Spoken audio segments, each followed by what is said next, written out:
All right, buyers, we just got your offer accepted, which means we found your home that you love. We wrote a strong enough offer that the sellers liked, and now we have to explain to you the process of what escrow is going to be like. So in today's market, this is an accomplishment in and of itself. We have 3 contingency periods. The first one's going to be inspection at 17 days. The second one is going to be appraisal at 17 days. And the third one is going to be loan at 21 days. You're going to hear a couple of terms throughout this process that are going to be abbreviated. It's going to be CR, which is contingency removal. And 2 is going to be close of escrow, COE. Yeah, so I'll touch base on the first contingency period. It's very important for us as buyers and the buyer's agent to represent you in this.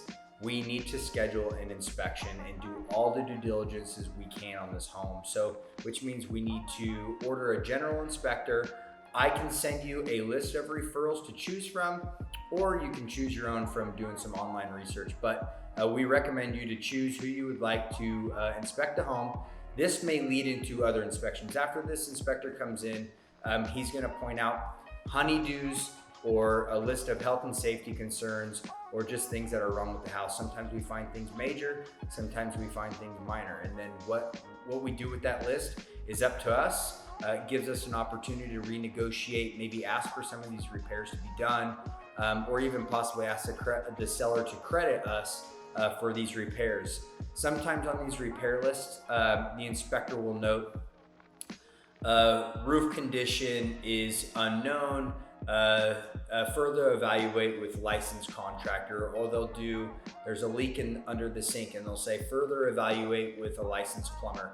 The reason why they do this is not because the problem is major, it's because they don't want to be liable for things that are unseen or under the surface. So the one thing that you get with Trevor and I is construction experience. We have a pretty good grasp on what can be really bad and what's really minor.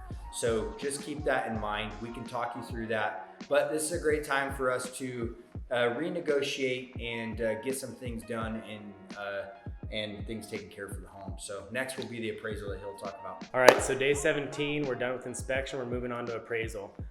Worst case scenario, appraisal doesn't come in at value. The buyer on your side, we have to come up with the difference or renegotiate the deal at that point. Best case scenario, we get full appraisal. We're moving forward from there. That's good. Good thing to talk about because the appraisal has a lot to do with the loan. Buyer, obviously you're not going to be able to qualify for a loan if it doesn't come in at value. So that negotiation process for us is super important. The third contingency that we're going to talk about that you have to know is going to be the loan contingency. At this point, you should have already given your lender whatever he needs, whether it be verification of employment, your last 2 bank statements or 2-month bank statements, your last 2 pay stubs, and sometimes they require at least 2 years of tax returns.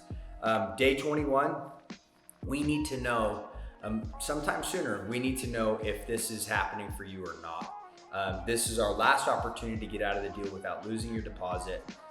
But just know throughout this process, we're going to be able to give you those important dates and let you know each contingency that you remove is kind of giving up a little bit of your pie for that deposit and that full release, because that deposit gets put into escrow right in the beginning, and that's kind of an incentive for the seller that we don't drag our feet and back out at the last minute because all of a sudden something went bad on one of these contingencies, whether it be inspection, appraisal, or loan. So just know that that can be at risk. As buyer's agents, it's super important for us to never ever let that happen. It has not happened on my end, it's not happened on his end. So we don't ever expect that to happen. Before it does, before we get into that red zone, we let you know, hey, let's pull the trigger, we'll pull the chute, and we'll either exit the contract or we'll come up with a solution. So talk about closing. So typically you want the sellers to be out the day before the close of escrow date. If they don't, they have until 6 p.m. the next day, and typically you'll get the keys halfway throughout that day. As soon as the county recorder gives us that clear to close, you guys are in and they're out. After close of escrow day happens, typically we get confirmation around 6, sometimes 7 o'clock at night. If it's sooner, then hooray, that's great. What happens there is we'll set up a time for one of us to meet with you. We'll give you the keys, and then the house is yours.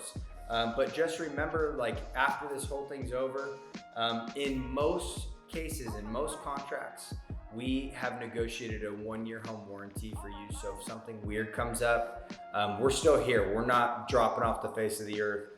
Trev and I really know that it's a stressful time to buy a house. Yeah. It's emotional, and we're here to hold your hand. And if you guys have questions ever during contract or after we're done, we're still here, and we work 24/7. So we hope you enjoyed it, and ask us any questions you may have.